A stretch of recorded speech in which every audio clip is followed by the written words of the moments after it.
Welcome to another episode of Good Value by Antipodes.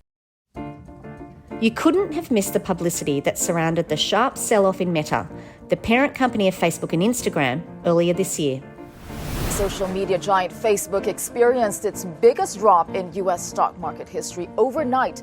Chief Executive Mark Zuckerberg had warned investors in a call earlier that Meta expected first quarter revenues to decline. This is a massive move for a very large company, very large cap stock. Is it overdone? Now, 3 months on, we thought we'd take a step back and gain a full picture of the current dynamics in the competitive digital advertising landscape and how Meta is positioned.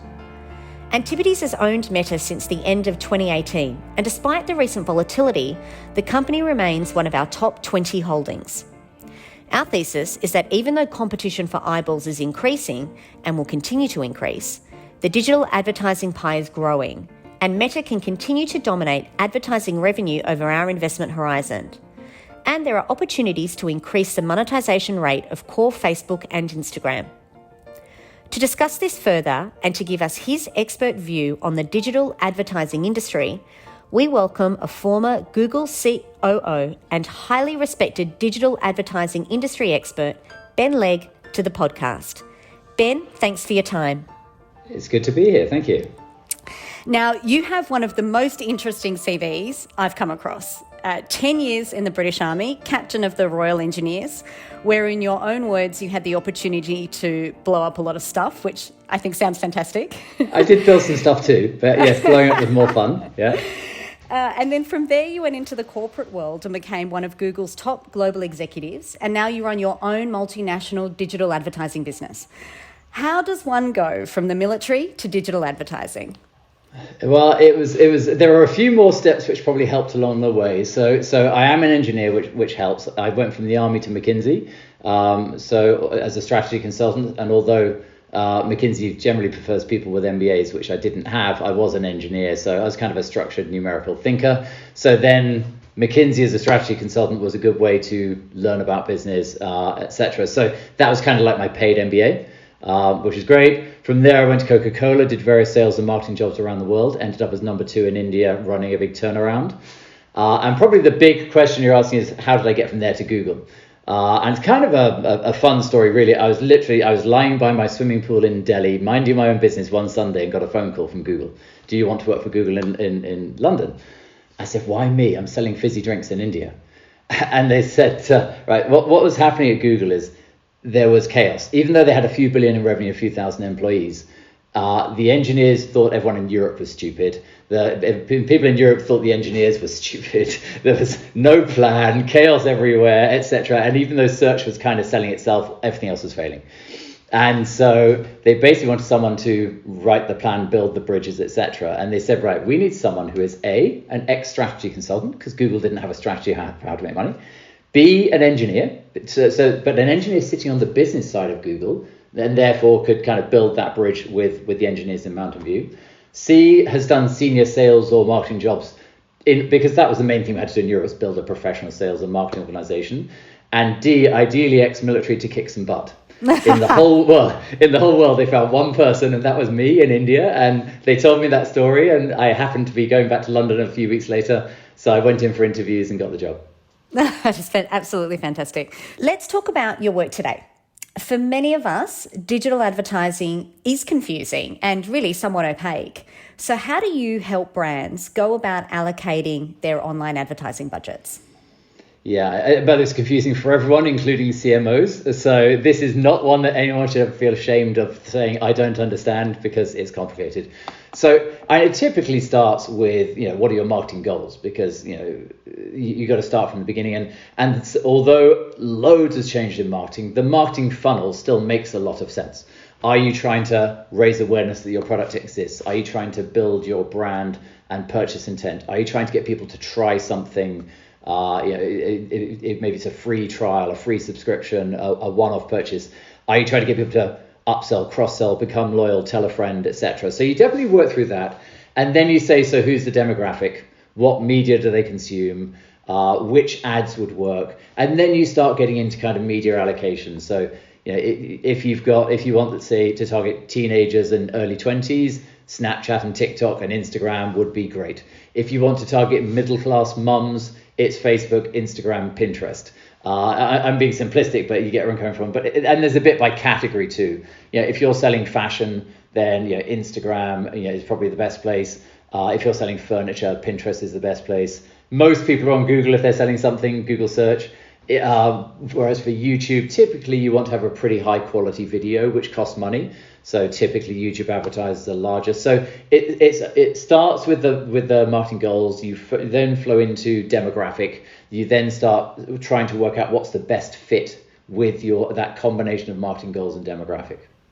And within that context, though, as you mentioned, when you're targeting a certain demographic, there could be a variety of platforms you can pick that are suitable for that certain demographic. Yeah. So, I'm not sure, are there any sort of key variables you look for when you're splitting that budget, or once you've sort of decided those three are suitable for me, how do I split my budget from there? Yeah.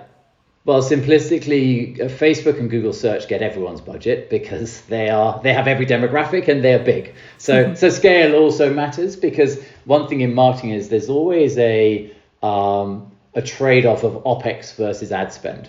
So, to run a really good campaign can often take a full-time employee. A full-time employee might cost you $5 or $10 a month, depending on their skills. So if you're going to spend $5 or $10 on media, do you really want to spend $5 or $10 on OPEX? The answer is probably no. So because Google and Facebook have such massive volume, they nearly always get the first start. And then for advertisers beyond that, it's really how many more platforms do I want to be on? And in some cases with small businesses, the answer is typically none, because it's too complicated. As companies get bigger, they start adding more platforms. And that's where you say, if your target is teens and early 20s, it would be the Snap, the TikToks of the world. If it is middle-class moms or people like organizing stuff, it's Pinterest. If it's people who are thoughtful and love the news, it's Twitter. If you want to get out onto the open web because you've got lots of you want to target hobby sites or whatever, you might go to one of the display networks, etc. Now, we all know competition is increasing in the digital platform space, and you just rattled off a whole lot of names just then without even really thinking about it. Can you give us a broad overview of the competitive landscape, but from a digital advertising perspective, and how you see the key players positioned in the market today? Sure. So the first thing to say is, even though this is going to be a rough year, and let's sort of not sugarcoat that, over time, the first thing is that digital advertising will grow as a percentage of GDP for two reasons. One is pretty obvious, which is anything that's non-digital is pretty much becoming digital.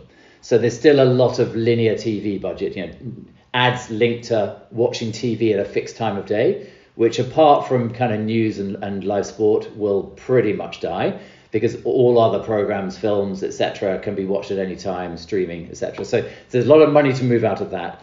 But probably even more interesting, which many people may not have thought of, is that advertising as a percentage of GDP is going to go up. It's also going to blur with retail, which is also another interesting one. But in essence, if you take the world 20 years ago, pre-internet, when the internet was very young, and then think about, in 10 years' time, 20 years ago, what did it take to sell stuff? The primary thing you needed was distribution. You need to get your products into stores, and that had a ton of cost.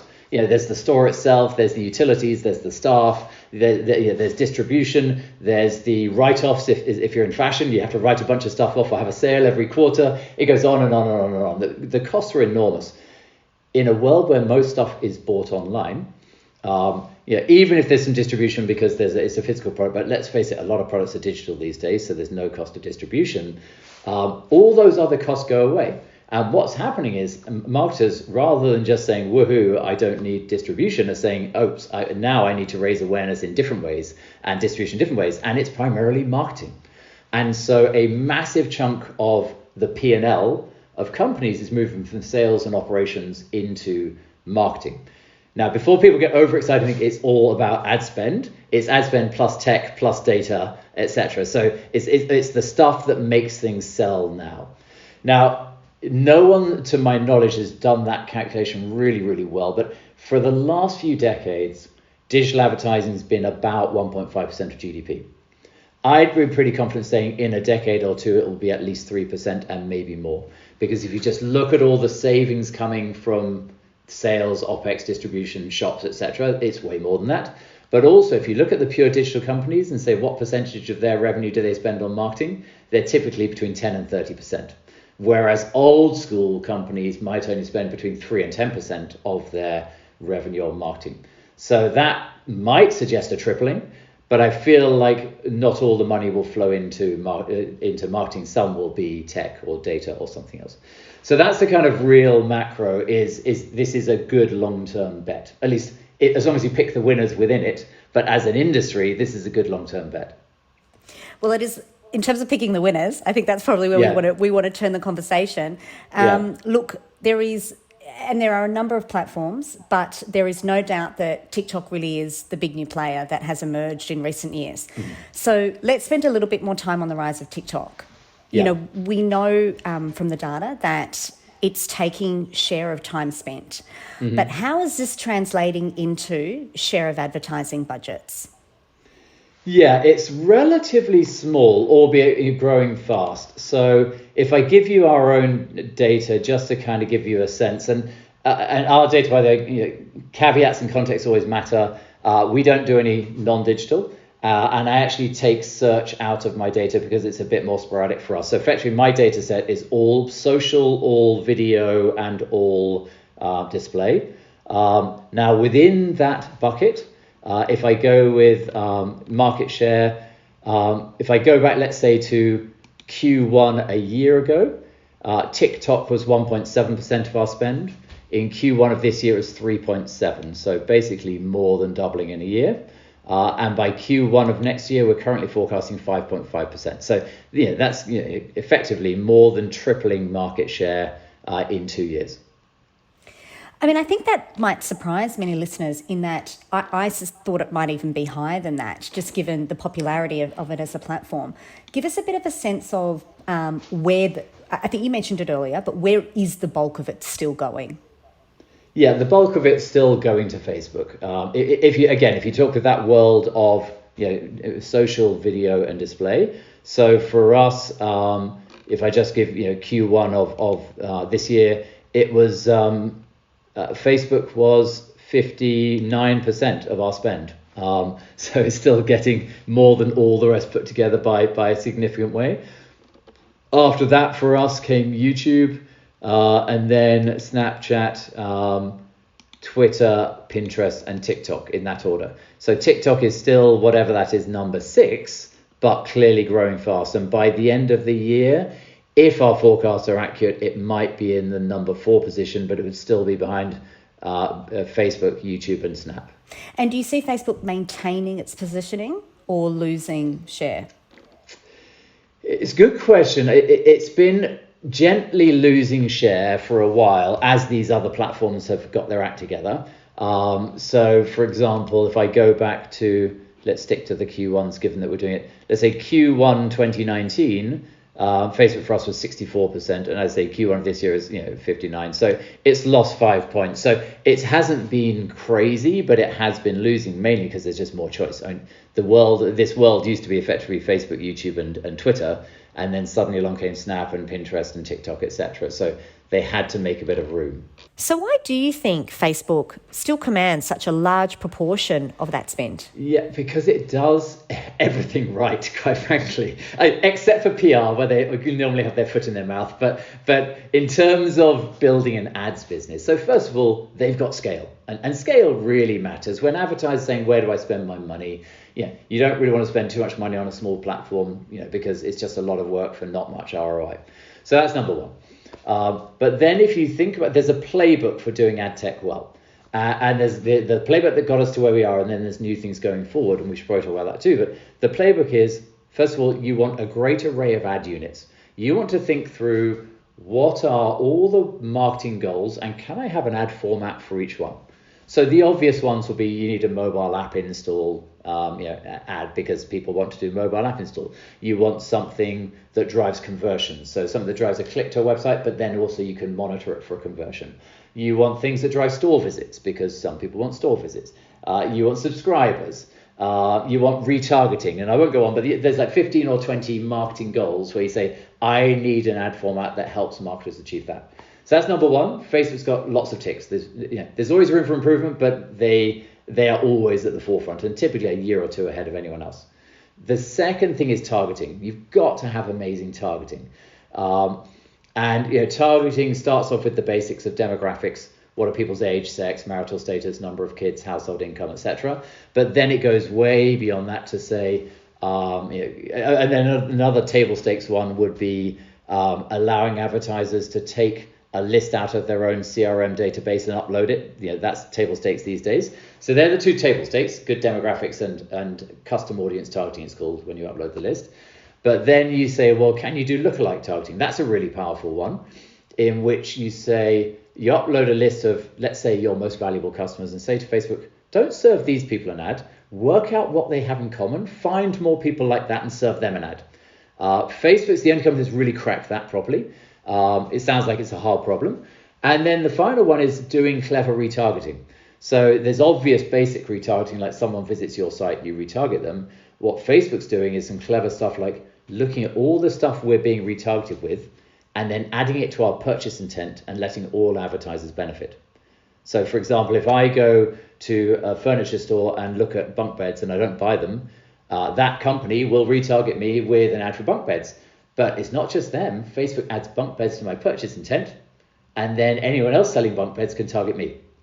That's pretty cool stuff. So they're just real cutting edge on that. So that's number one, ad formats. Number two, targeting. Number three is the platform itself. You've got to have a platform that's easy to use, but also what's tricky in ad tech is it's got to be easy to use for, and it's got to have all the powerful stuff you need for large advertisers like Amazon, who want 58,000 dials and whistles and what have you to do everything. But you also need something that works for small businesses. And Facebook's done both and done both very well.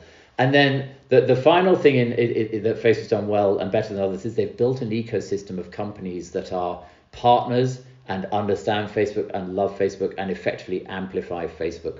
So if you look at all the agencies and partners that Facebook works with around the world, I've lost track of how many there are, but there's probably way over 1,000. Between them, they probably employ over 100,000 people, and they effectively are behaving like they work for Facebook, even though they're not on the payroll, which effectively means you've got the whole advertising ecosystem knows and loves Facebook and chooses Facebook first. So you add up those four things, none of the other companies have come close to those. I mean, how do you see, given the role, the business that you do, what insights do you have in terms of how TikTok's platform, advertising platform, is evolving so that perhaps it can be a tougher competitor? Yeah, so it's definitely getting better. I mean, they've hired some really smart people. So I know lots of people in the industry, and most of the people I know who've gone to TikTok are from Facebook or Snapchat or actually AdParlor, my own company. They're mega smart, hardworking. Then they seem to have brought over some great people from China, and China's got some different ways of doing things that are kind of interesting, especially around commerce.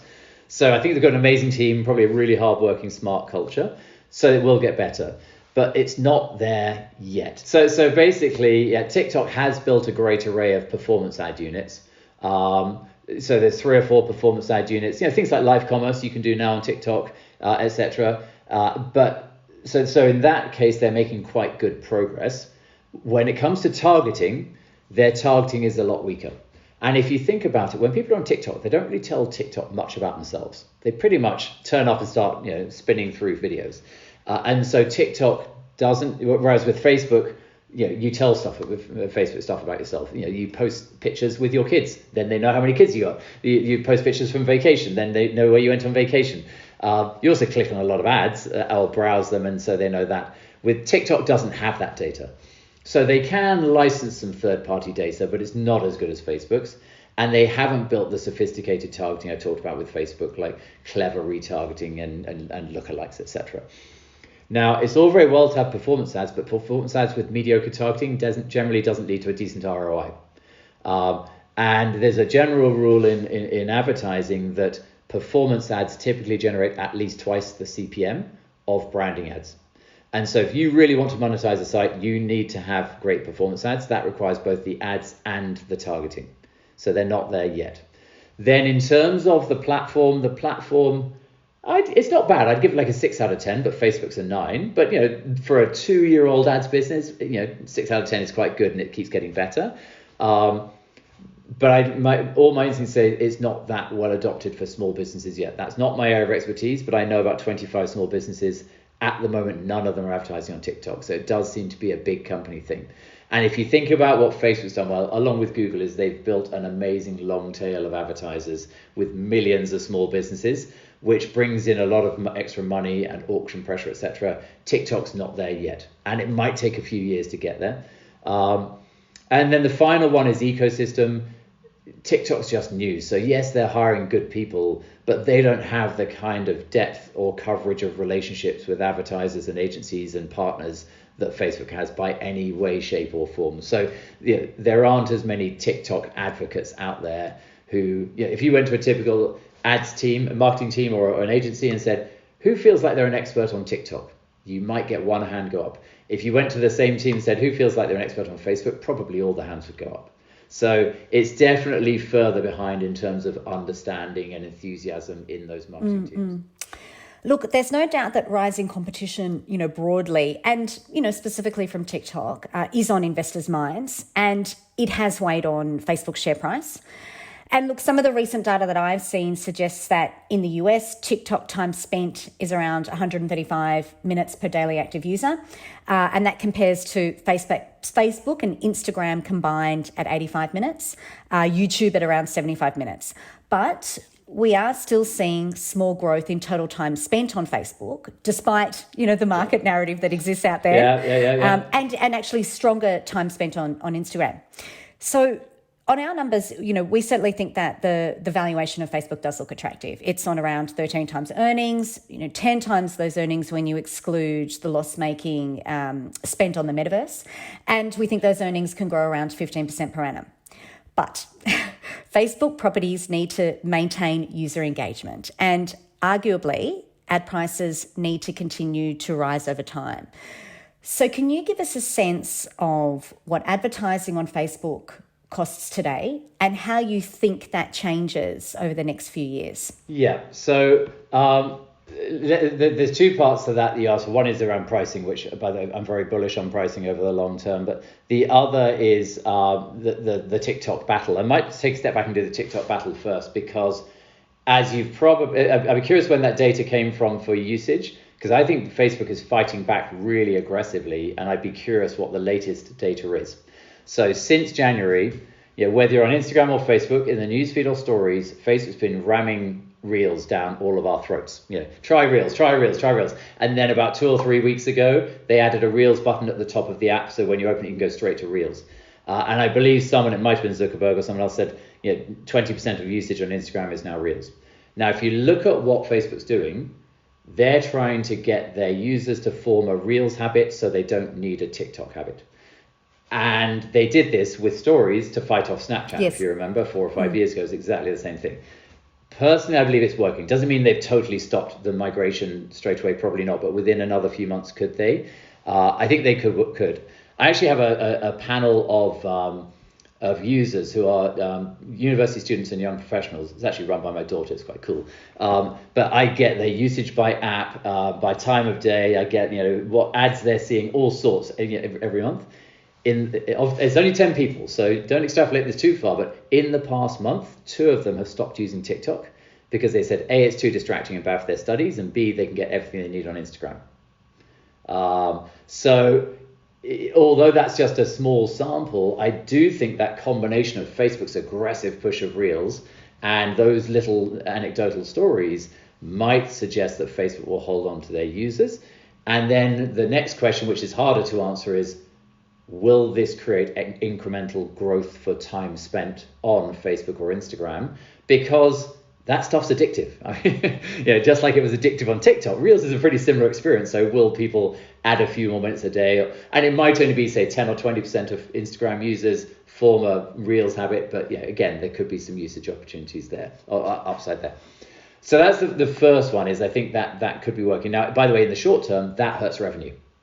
So Reels doesn't monetize very well at all. So if you're pushing people for the newsfeed that makes a ton of money into Reels that doesn't make much money because it's a very light ad load, etc., short term, you're sort of shooting yourself in the foot in order to, to keep your audience. But over time, it's an audience. You can monetize it. Right. It might take 2 or 3 years, but you And can that do is it. what they did with stories, isn't it? That same playbook. Exactly. Same playbook. It's 80% same playbook. There is a difference that it's vertical video, but and it's sort of a bit less engaging. It's more like just real rather than touch and click and play. But it's a very similar playbook. Now, coming back to price, I am very bullish on price. Why do I say that? Because, and this is not just for Facebook, this is for any well-run ad tech platform, is if you look at, actually, how do I put this? So if, the way I explain it to CMOs of companies is, I'll say, look, price inflation is going to be 20% a year, let's say, for Facebook and other platforms. So as a marketer, your job is to grow the ROI per ad bought by at least 20% a year. Otherwise, the ROI in your marketing spend goes down. If that happens for a few years in a row, you can't afford to talk to consumers and your company goes bust. So this is an existential thing for you. The good news, if you're a marketer, though, is there are dozens of levers to pull. So first of all, there's the stuff the platform's doing. The platforms are launching new ad formats. Typically, there's some opportunities for improvement in ROI. The platforms are launching new targeting. That typically improves ROI. The platforms are improving platform functionality, improves ROI. But even on the advertiser side, you can gather more data, first party or third party. You can do better segmentation. You can do better personalization of ads. You can improve click-through rate. You can improve conversion rate. You can improve lifetime value. You can re-engage lost customers. Every single one, and that's just a short list, every single one of those improves ROI. When you improve ROI, you're prepared to increase your bids. If you increase your bids and all your competitors do the same, pricing just went up. So I would be very comfortable saying that CPMs over the next year will probably at least double, and I wouldn't rule out tripling over the next, say, decade. And if you think about what that means, just to sort of say, is this pie in the sky? Let's say right now, for us in Q1, just for US, UK, Canada, which is where I've got my best data, CPMs on the newsfeed were about $16 US dollars. So if it tripled, what are you paying? You're paying $50 CPM. Now, $50 CPM means you're paying 5 cents per ad. Now, imagine that world in 10 years' time, where every single ad we see is in a category we're thinking about buying, with a brand we would consider at a price point we can afford, that's in stock, that has the creative types that we are interested in. There's probably all sorts of other social things too, where your friends are nudging you and recommending stuff and other things like that too. There's probably some AR or VR, chatting with you about the product and tell you why it's awesome. Or if it's clothing, you can try on clothes on your avatar or whatever it might be. 5 cents per ad. You show most people 10 ads like that and you just made a sale. That means you're paying 50 cents per sale. Yeah, that doesn't sound expensive compared to the cost of selling something in a physical store, or even, quite frankly, the cost of selling something now. So things like $50 CPMs aren't scary in a world in which all of that tech's come into place. Now, let me play devil's advocate just for a moment. Sure. The advertising industry, look, there's even more competition coming, though, isn't there? And it is in the form of streaming TV, Netflix, Disney Plus, etc., etc. Yeah. And you touched on this earlier. It's taking share from broadcast and cable TV. Now, but that also means, could we not see a flood of ad supply coming? And then, of course, the question is, is there enough demand to meet all of the supply? And why won't that impact pricing over the longer term? So, very good question, and I do think that's a bit of a headwind. The big one, Netflix, is going to be serving ads. They said they're going to do it by the end of the year. There's a lot of unknowns around how they will do that, like what percentage of their users will go for the free ad-supported model, and what ad load will they supply, and what CPM. But let's assume Netflix gets itself to $5 billion a year in ads, which is not impossible at all. That would be a headwind, especially for other video platforms. Now, the biggest place they're going to suck money from is linear TV, which is dying anyway, and Netflix serving ads will just accelerate the death of linear TV. But beyond that, could well hurt the YouTubes of the world, the Trade Desks, etc., because effectively that's the main place they'll take money. Could it have a minor sort of deflationary effect on platforms like Facebook? Maybe, but they're mostly different worlds. Netflix, I'm pretty sure, without seeing their strategy because they don't have it yet, would be mostly branding ads, mostly the 15 and 30-second ads that we're used to on TV. That is not a direct competitor with the likes of Facebook or Twitter, TikTok, Snapchat, etc. So it's probably less effective or less of a risk to the others. So one of the things I thought you were going to play devil's advocate, but I'll play it for you, is you might say, but oh my God, if media consumption flatlines or even goes up a bit, and prices double or triple, that's kind of nutty. You're saying the industry will double or triple. A, I do believe that that's not impossible, but B, there is a blurring going on between retail and media, way more than ever before. So let's say, for example, every social platform, including Facebook, is planning to sell stuff on the platform. In fact, Facebook does already. They've got Facebook shops and Instagram shops. It's very small right now, but it could easily be ramped, and they're actually starting to put pressure on that. Now, if that happens, they're not really taking the revenue they make from that. They're not really taking from the advertising pot. They're taking from the retail pot. They're basically destroying stores and e-commerce companies as opposed to fighting with TikTok or Snapchat. And so if you think about all the money flowing through stores right now and carve out a big chunk and give it to social media instead, that suddenly redefines the market and the market boundaries change. And I'll throw out a scenario, and this is definitely a scenario, not a forecast, which is I believe Instagram has earned the right to become the biggest fashion retailer in the world. And if you think about how that could work, and this might be within Instagram, it might be a separate app called Instagram Shopping or Instagram Fashion or something like that. But could they build the virtual version of Oculus or Fifth Avenue or pick whatever fancy shopping area you want, in which you can literally wander in with purchase intent. You're thinking, I need an outfit for Saturday night, or I need an outfit for my vacation, whatever it might be. See lots of brands. You are your avatar. You're walking around as an avatar, possibly with your friend avatars with you. You're out there trying on clothes. You can say, right, I like this dress. I'll try it with these shoes. I want to switch the dress from red to black or black to red. I'll share it with my friends. Does my bum look big in this kind of thing? You can try on a hat if you want to. You can change the backdrop to the venue that you're going to for that party. And effectively, you've just tried on, chosen an outfit, got approval from your friends, checked it will work with the venue you're going to, all in a virtual world.